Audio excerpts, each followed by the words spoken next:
Story continues to develop out of the state capitol. More extreme measures are being taken to bring Connecticut out of its budget crisis. Yeah, the governor now looking to redistribute state money to try to deal with this budget gap, and that means a lot of municipalities will lose millions.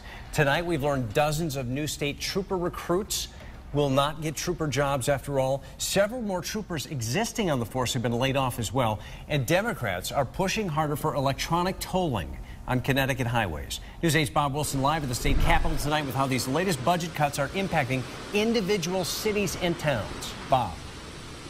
Yeah, you know, we talked to several town leaders, and all of them surprised. They say the governor not cutting everybody across the board. This is not shared pain at all.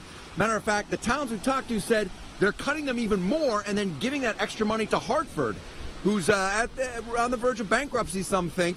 However, we talked to West Hartford, who's going to lose the most out of this entire budget plan. The town manager there almost at a loss for words.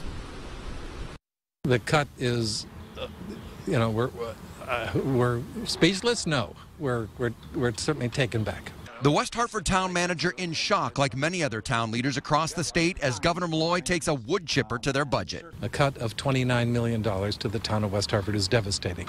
It doesn't make fiscal sense, economic sense, a political sense. The governor's new plan redistributes state aid, taking it from most towns and giving it to the cities.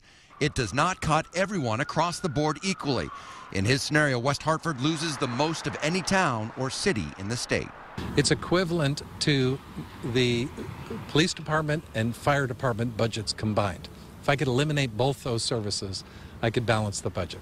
And while here in West Hartford, they say the governor's plan would crush their budget, Hartford seems to gain the most from all of this. They'll gain nearly $57 million if the governor's plan goes through, almost as much as the new ballpark costs, some people here in West Hartford are pointing out. Tonight, Republicans have put forth a budget of their own that does not wipe out cities or towns. Yeah, it is difficult, but it can be done. We have put budgets together without tax increases that have held towns and cities harmless. And I think if you want to sit down and make the tough decisions, you can find a way to do that. I don't accept the easy way out. The West Hartford town manager says if the governor has his way, West Hartford property taxes will dramatically increase. We'd have trouble paying our bills. We would be the one that people might talk about, well, they might go bankrupt because we don't have sufficient money to pay what we do. And the towns have been calling up their local lawmakers saying you can't let that governor's budget go through. Now, the Democrats have put forth a budget also. They're looking for revenue streams like tolling, taxing legalization of marijuana, as well as the casinos. We'll have to see how this all shakes up. A very tumultuous time at the Capitol. I'm Bob Wilson reporting live, News 8.